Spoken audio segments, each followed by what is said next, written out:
In this video, I'm going to attempt to reverse an illegal toilet installation done by some undocumented, we have to use the proper language, undocumented immigrants that were living in this garage. And you can see here that this is in fact a garage. And what they did is they had a relative, and this is very common in Los Angeles. You can look up the statistics on this. They had a relative living in the garage, so they had like a bed out here, and of course they needed a toilet, so they put one in unauthorized, unpermitted. And with this video, I have to say that I mostly make these for a couple homeowner friends of mine. These are not primarily the type of videos I make, so no warranty implied or given. I'll always get some comment, I've been a plumber for 50 years and you didn't put the right screw in to hold the thing together and it's gonna fail in 30 years, and yeah, okay, whatever. So this is an entertainment video, okay? If you get something educational out of it, good for you. So we have our washer and dryer here, we have our dryer here, our dryer vents through here, and they wondered why the dryer wasn't working. They were trying to vent it through this 2.5-inch pipe.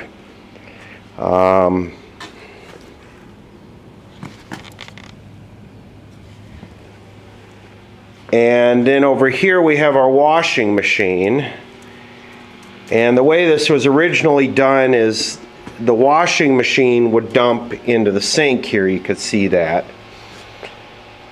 And before that 3-inch pipe there was for the toilet, there was a trap underneath here. And then the pipe would go under the house and into the main line. And we'll go through all of that. But a realtor friend of mine had suggested or told me that what I need to do is get rid of the sink. Just delete it. They cause too many problems. They plug up.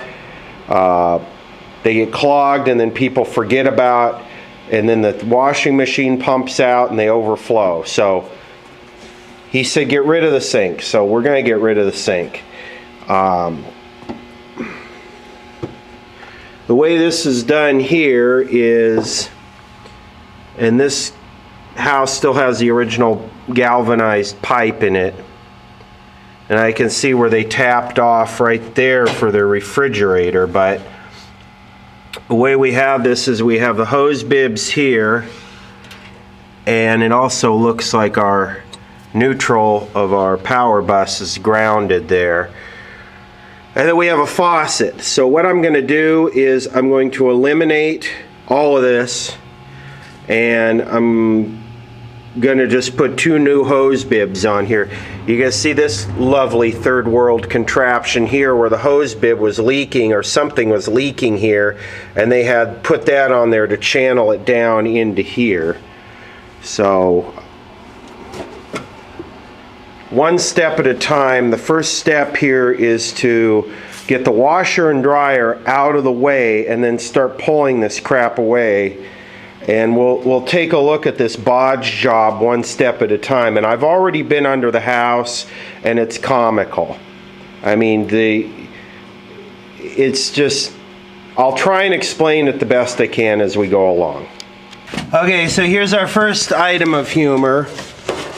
Teflon tape on a gas flare fitting. First of all, you never use Teflon tape on gas, ever.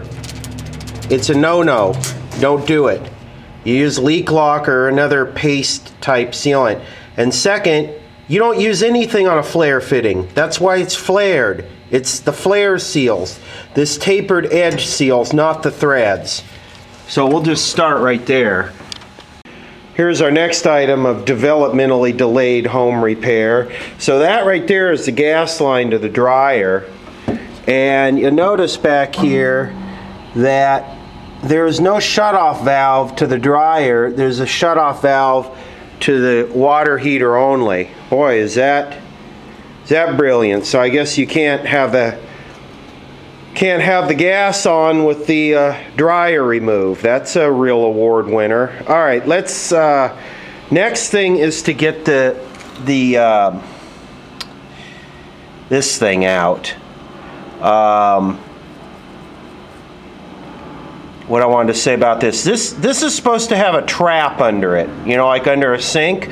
The reason for a trap is to keep the sewer gas from coming up out of this. So I guess if you take a big dump in this and then you flush it, all the fart gas is just going to come up, you know, it's like recirculation. You get to recirculate.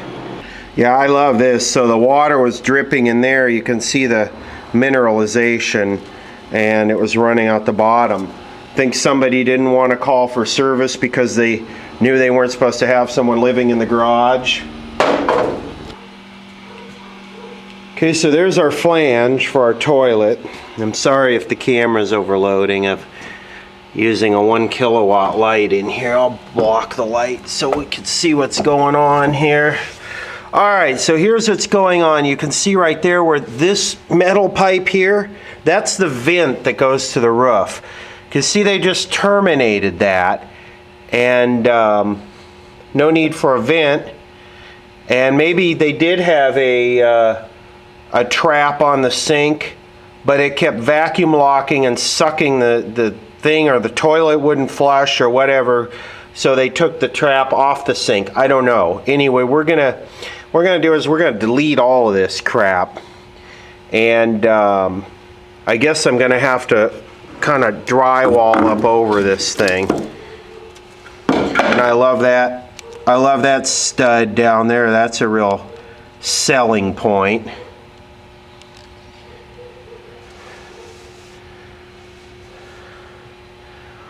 So,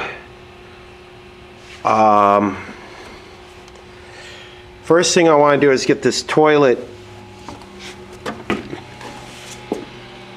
stand, I guess if you want to call it that, out of here. I hate to get rid of this sink, but I think this guy's advice is sound. That thing is heavy. I don't know, it's like a 1/4 inch thick almost. So all I could do is about 120 pounds maybe. Here's our toilet, which is a Kohler. I hate to throw this away because these Kohler low flushes, American made, a good unit. I've had good luck with these. And here's the cast iron stand that goes on the cast iron sink. Now the sink is probably original with the house, so 1955, somewhere in there. So next step is to get this out. And if I'm not mistaken, that looks like they use that Christie's Red Hot Blue Glue, that stuff for PVC on there. So I wonder if these joints are sound, because the type of glue used on this is vulcanizing glue, and if you don't use the right glue, it won't melt the plastic. So I wonder if I could break these. I wonder if I could break that without having to cut it. Okay, just to continue on with our put Teflon tape on everything fetish. You can see they have some hose extenders here for the washing machine because it's kind of far away from where it connects to the hose bib. Look at this. They wrap this with Teflon tape, but you don't need Teflon tape. Like a water hose, there's a rubber seal in here that the lip of this presses against.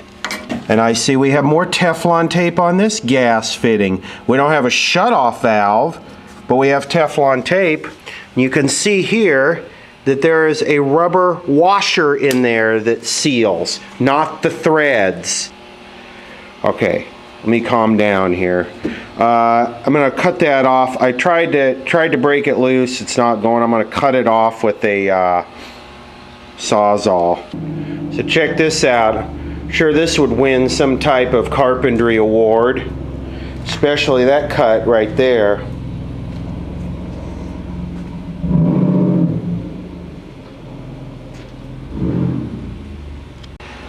Right, now the next step is to go under the house and disconnect. Well, I'll have to show you what they did under there because it gets pretty funny. I wonder if they broke all of this out.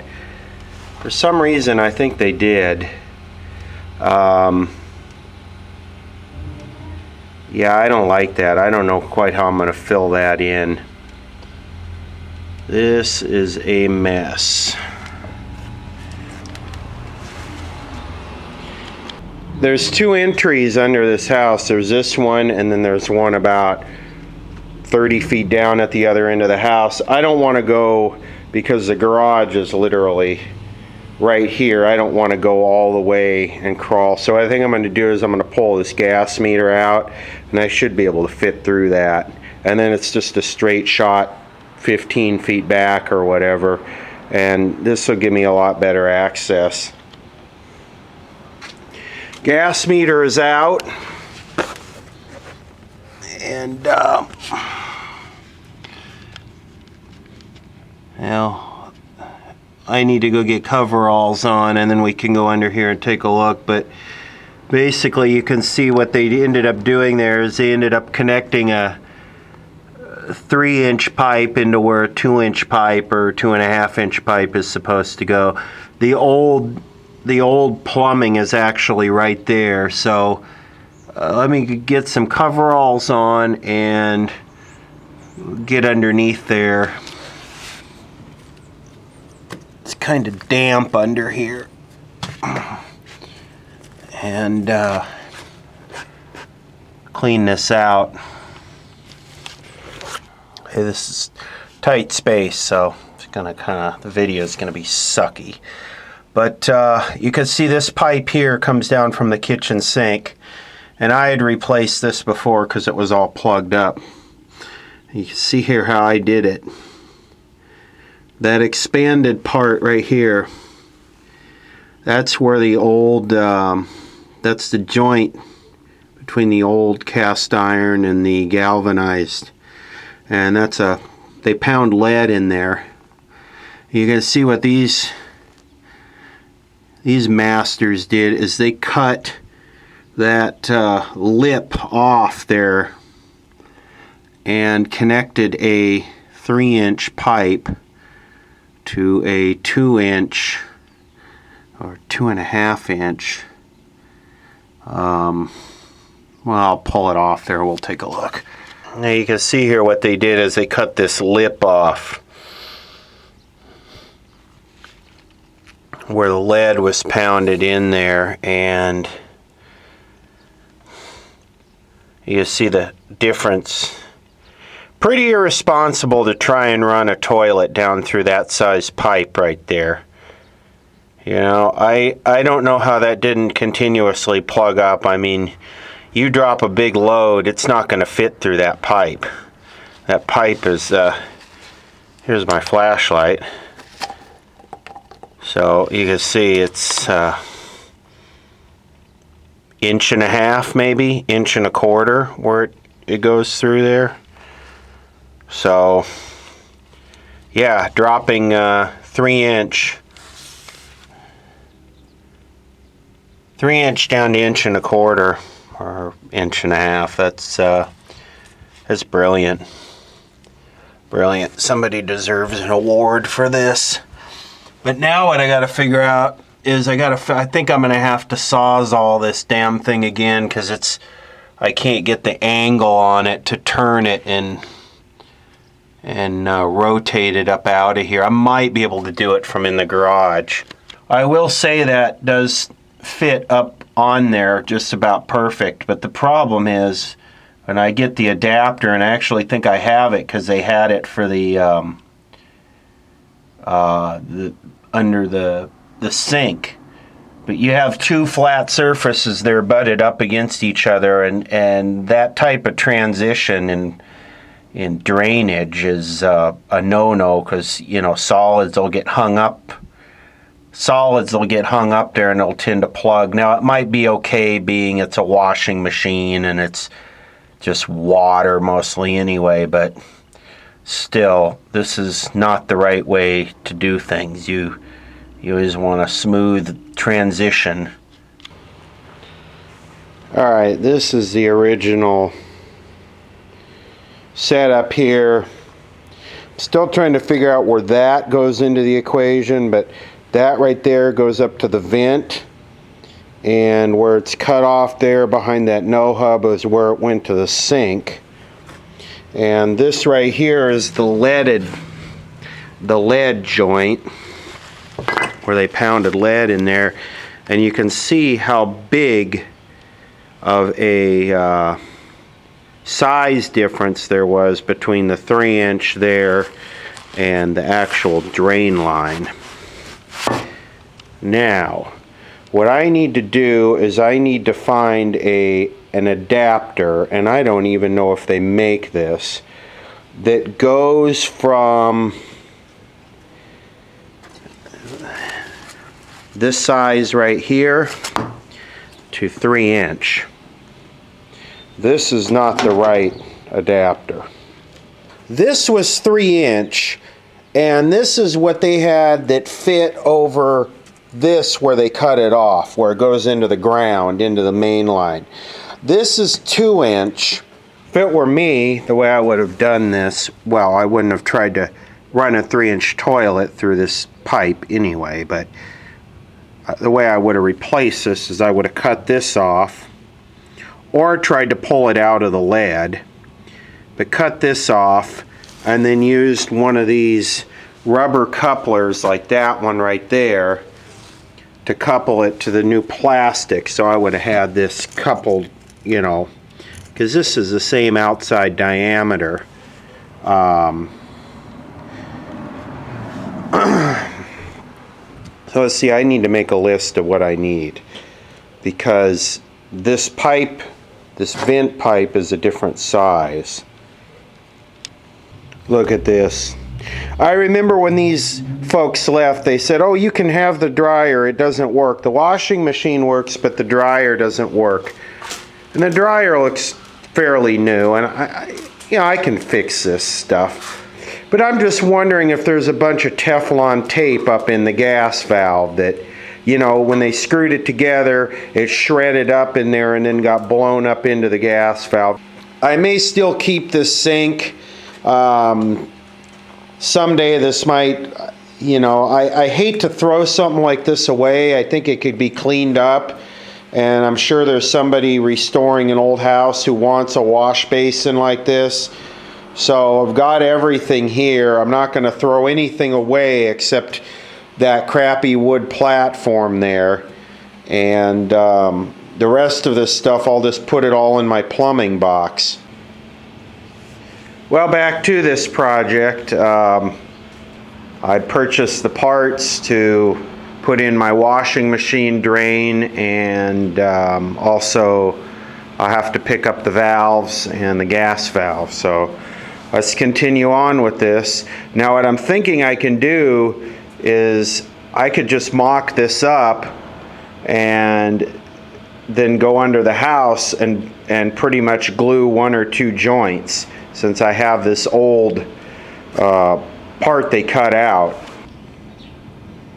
Alright, that should be fairly simple to understand. We have our 3-inch to 2-inch boot, then we have our 90 come over here, and we have our 90 here, then we have the T that goes to the vent pipe, then we're going to have the 2-inch trap for the washing machine. Now I wasn't going to use a trap, but I talked to a commercial plumber friend of mine, and he said yes, you need the trap. So I don't think these houses originally had a trap, even the ones that didn't have a sink. So apparently in the 50s it didn't matter if you got to sniff the stench of the sewer gas, but today they want a trap. So I bought the trap, we'll put it in.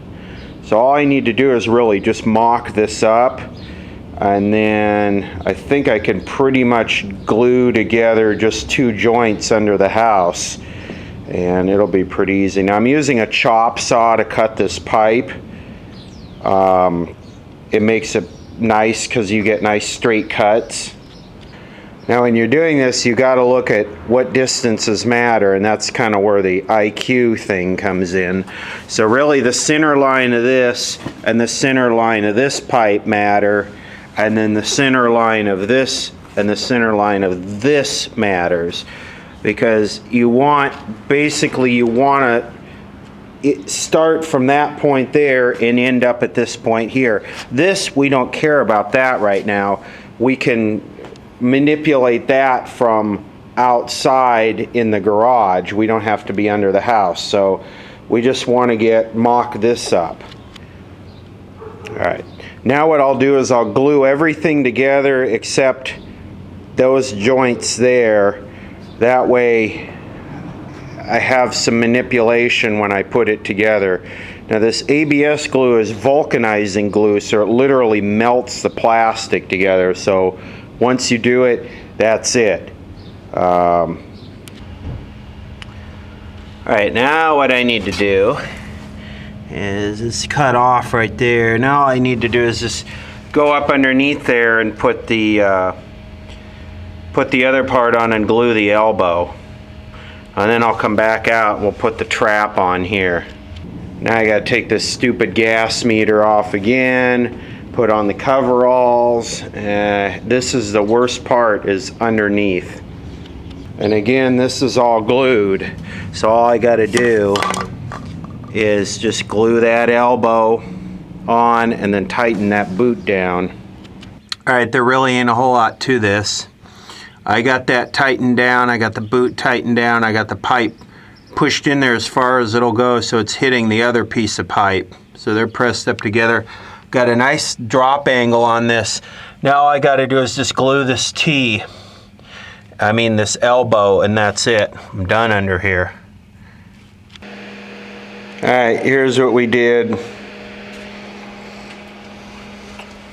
And I originally wasn't going to put this 90 in this straight piece. I was just going to tie it straight on, but I decided to bring it over just to get it a little bit closer to the washing machine. Also, I left a bit of a gap here intentionally, so if we ever do want to put the sink back in or change something, I can cut this off right here and I still have enough to bite onto to put another fitting.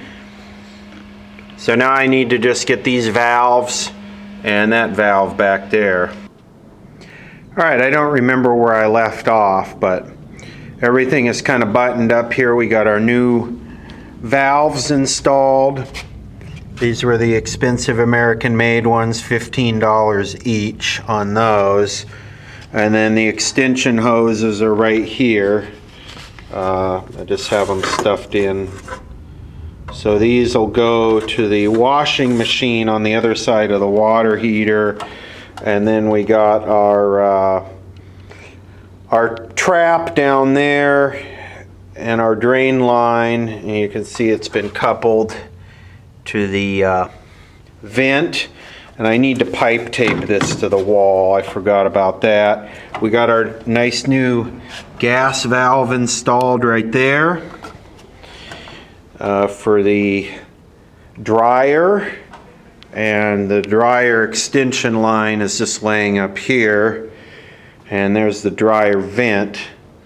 So I forget exactly where I left off in this video, but that's it. And I need to patch this wall up, put a little pipe tape there and hold that down to the wall, and we should be good to go. This should be trouble-free for a lot of years.